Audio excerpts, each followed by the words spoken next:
So hi guys, welcome back to my to videos. तो इस video में दोस्तों डिस्कस करने वाले हैं यहाँ पर कुछ इंपॉर्टेंट कंपनीज़ को और उनसे रिलेटेड कुछ इंपॉर्टेंट अपडेट्स हैं जिसकी बात करेंगे इस वीडियो में।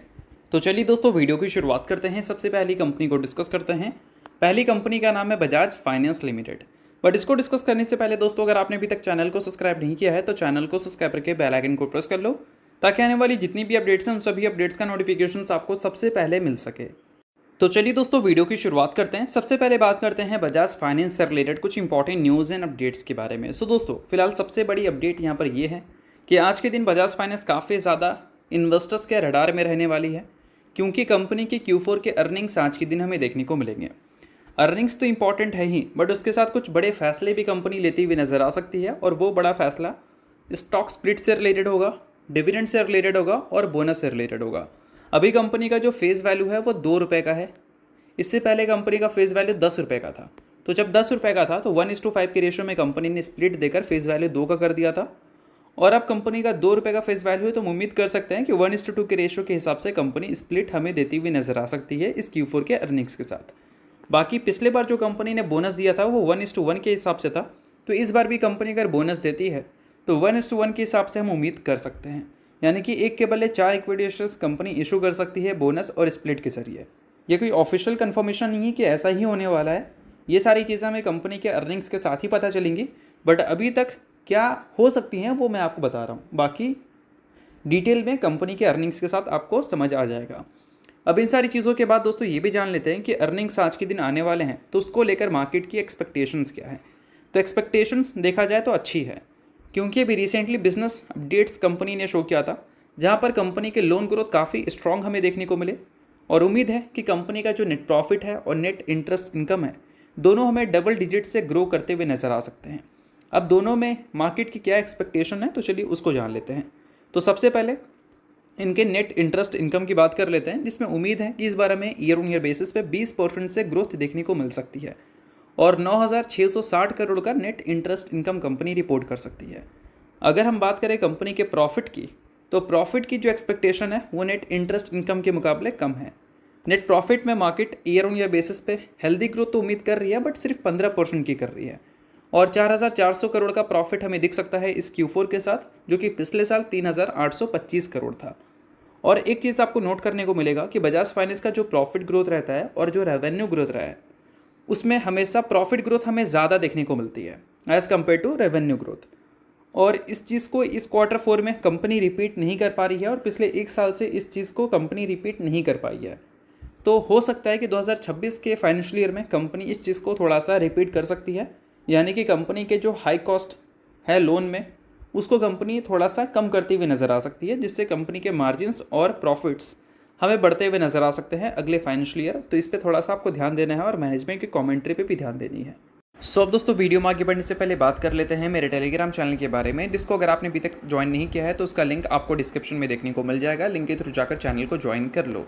ज्वाइन करने का दोस्तों सबसे बड़ा बेनिफिट ये है कि हमारा चैनल टाइप किया है SEBI registered research analyst mister Kulneet Singh के साथ, जिसका रजिस्ट्रेशन नंबर आप यहाँ पर नोट कर सकते हैं। अब चैनल को ज्वाइन करते हैं तो इनकी जो काफ़ी सारी एक्टिविटीज़ हैं आपको इस चैनल पे देखने को मिलती है, जिसमें ये आपको चार्ट्स वगैरह शेयर करते हैं, जिससे आपको आइडिया लगता है। और उसके अलावा दोस्तों काफ़ी सारी कॉल्स एंड अपडेट्स भी आपको यहाँ पर मिलता है बिल्कुल फ्री ऑफ कॉस्ट। तो इन सारी चीज़ों का बेनिफिट आप ले सकते हैं। अभी रिसेंटली काफ़ी सारी कंपनी का चार्ट्स वगैरह इन्होंने अपडेट किया था, जिसको आप चाहो तो चेकआउट कर सकते हो। और इसके अलावा काफ़ी सारी कंपनी का कॉल्स वगैरह भी इन्होंने दिया था, जिसको भी आप चाहो तो चेकआउट वगैरह कर सकते हो। तो लिंक आपको डिस्क्रिप्शन में देखने को मिल जाएगा। लिंक के थ्रू जाकर चैनल को ज्वाइन करो, सभी चीज़ें आपको बिल्कुल फ्री ऑफ कॉस्ट यहाँ पर मिलती हैं। तो चलिए दोस्तों बात करते हैं अब अगली कंपनी के बारे में। सो अगली कंपनी का नाम है हिंदुस्तान एरोनॉटिक्स लिमिटेड, यानी कि HAL। अब HAL डिफेंस सेक्टर से बिलोंग करती है, और पिछले 2 दिन के ट्रेडिंग सेशन में डिफेंस सेक्टर का परफॉर्मेंस काफ़ी ज़्यादा कमाल का रहा है। अगर हम HAL के अलावा बाकी के डिफेंस कंपनी की बात करें, like BDL, BEL, HAL, Paras defence, data patterns या फिर मैजगॉन कोचिंग shipyard, garden reach ship builders, तो ये सारी कंपनी आपको अप टू 7% तक की तेज़ी दिखाती हुई नजर आ रही है। अगर आप पारस डिफेंस के शेयर होल्डर हैं तो आपके लिए एक न्यूज़ भी है। न्यूज़ दोस्तों ये है कि पारस डिफेंस ने अपडेट दिया है कि ये 30 अप्रैल को बोर्ड मीटिंग कंडक्ट कर रहे हैं, जिस बोर्ड मीटिंग में कंपनी कंसीडर करेगी स्टॉक स्प्लिट और डिविडेंड, यानी कि इस Q4 के अर्निंग्स के साथ कंपनी आपको स्टॉक स्प्लिट और डिविडेंड देती हुई नजर आ सकती है। तो अगर आप पारस डिफेंस के शेयर होल्डर हैं तो इस चीज़ को नोट कर लो। अब बाकी बात कर लेते हैं कि HAL हो या फिर बाकी की जो डिफेंस कंपनी है, ये सारी कंपनी में आज के दिन इतनी बड़ी तेज़ी क्यों देखने को मिल रही है। तो इसके पीछे का सबसे बड़ा दोस्तों रीज़न ये है कि अभी इंडिया और पाकिस्तान के बीच में एक टेंशन्स क्रिएट हुआ है, जिस टेंशन्स की वजह से मार्केट के बड़े बड़े एनालिस्ट उम्मीद कर रहे हैं कि डिफेंस सेक्टर में जो गवर्नमेंट की स्पेंडिंग है वो हमें ग्रो करती हुई नज़र आ सकती है काफ़ी हेल्दी पेस से। अभी अगर कंपनी नहीं, अगर हम सेक्टर की बात करें तो गवर्नमेंट अभी अपना टोटल GDP जो है उसका 1.9% इन्वेस्ट करती है किस पे, हमारे डिफेंस सेक्टर पे, जिसको बढ़ाकर 4% तक किया जा सकता है। और इस वजह से उम्मीद है कि हमारी जो डिफेंस कंपनी है उनको बड़े ऑर्डर्स मिल सकते हैं, क्योंकि डिफेंस सेक्टर में ही स्पेंडिंग हमें बढ़ती हुई नज़र आ सकती है। तो इन कारणों की वजह से आज के दिन और कल के दिन हमारी डिफेंस कंपनी अच्छा परफॉर्मेंस डिलीवर करती हुई दिखी थी। और कल के दिन एक और रीज़न भी था जिसका नाम था राफेल डील, यानी कि अभी 62-63,000 करोड़ के आसपास का नंबर था जो कि साइन हुआ है इंडिया और फ्रांस के बीच में राफेल डील के नाम से, यानी कि 26 फाइटर जेट की मैन्युफैक्चरिंग इंडिया करने वाली है और सप्लाई किया जाएगा फ्रांस को। और जेट मैन्युफैक्चरिंग की जब बात होती है तो वहाँ पर सबसे बड़ा नाम HAL का दिखता है, यानी कि हिंदुस्तान एरोनॉटिक्स लिमिटेड का। सो अगर आप इस कंपनी के इन्वेस्टर हैं तो बेशक इन सारी चीज़ों की वजह से आपको अच्छे परफॉर्मेंस तो मिल ही रही है कंपनी में, बट इन सारी परफॉर्मेंस के बीच में आपको नंबर्स इग्नोर नहीं करनी है। Q4 की डेट्स तो अभी आए नहीं हैं, बट डेट्स आएंगे तो उसको ऑलरेडी उसके बारे में हम जानने की कोशिश करेंगे, और Q4 के अर्निंग्स कैसे आएंगे उसको ऑलरेडी हमने डिस्कस कर रखा है। तो इन सारे कारणों की वजह से आज के दिन HAL और बाकी डिफेंस कंपनीज आपको फोकस में दिखी हैं और अच्छे परफॉर्मेंस पे डिलीवर करती हुई दिखी हैं। अब इसके अलावा दोस्तों बात करते हैं अगली कंपनी के बारे में। नाम है दोस्तों रिलायंस इंडस्ट्रीज़ लिमिटेड। आज के दिन वंस अगेन रिलायंस इंडस्ट्रीज़ का इफेक्ट हमें इंडियन स्टॉक मार्केट में देखने को मिला है।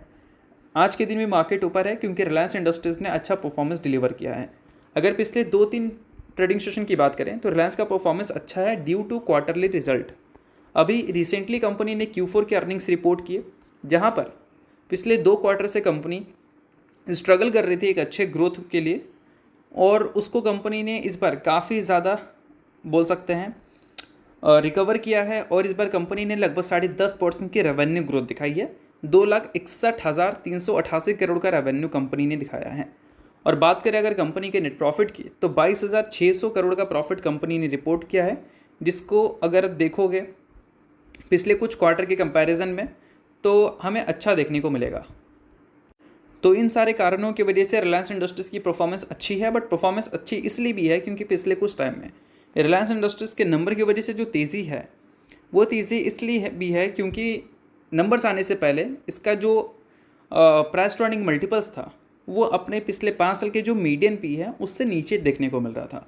यानी कि एक टाइम पे हम बोल सकते हैं कि स्टॉक थोड़ी सी अंडर वैल्यूड नज़र आ रही थी, क्योंकि उम्मीद था कि कंपनी के O2C बिजनेस वंस अगेन कुछ अच्छा करते हुए नज़र नहीं आएंगे, और वो हमें एज इट इज़ रिपीट होता हुआ देखने को मिला भी Q4 में। बट जियो का जो बिज़नेस है उसने काफ़ी अच्छा किया और रिटेल बिज़नेस की भी कंट्रीब्यूशन अच्छी देखने को मिली। तो इस वजह से 10% की ग्रोथ की वजह से इसका जो मीडियन पी है उसको इसका करंट पी आपको इसलिए फटाफट क्रॉस करता हुआ दिखा है, और अब इसका जो करंट वैल्यूशन है वो कहीं ना कहीं थोड़ा सा अच्छा है, ऐसा भी हम बोल सकते हैं अगर प्रेजेंट नंबर्स के हिसाब से हम देखें तो। और 2026 के फाइनेंशियल ईयर में कंपनी का जो रिटेल बिजनेस है वो भी अच्छा कर सकता है, क्योंकि 2025 के मुकाबले 26 में जो इन्फ्लेशन होगा वो हमें कम ही देखने को मिलेगी। तो इस वजह से रिटेल सेगमेंट या फिर FMCG कंपनीज़ अच्छा परफॉर्मेंस डिलीवर करती हुई नज़र आ सकती है, और इन्हीं सारी चीज़ों की वजह से रिलायंस इंडस्ट्रीज़ की परफॉर्मेंस भी आपको अच्छी देखने को मिल रही है।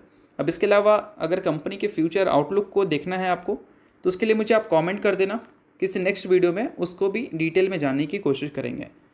तो चलिए दोस्तों, ये सारी कुछ इंपॉर्टेंट कंपनीज़ थी जिनसे रिलेटेड कुछ इंपॉर्टेंट अपडेट था जिसकी बात की हमने इस वीडियो में।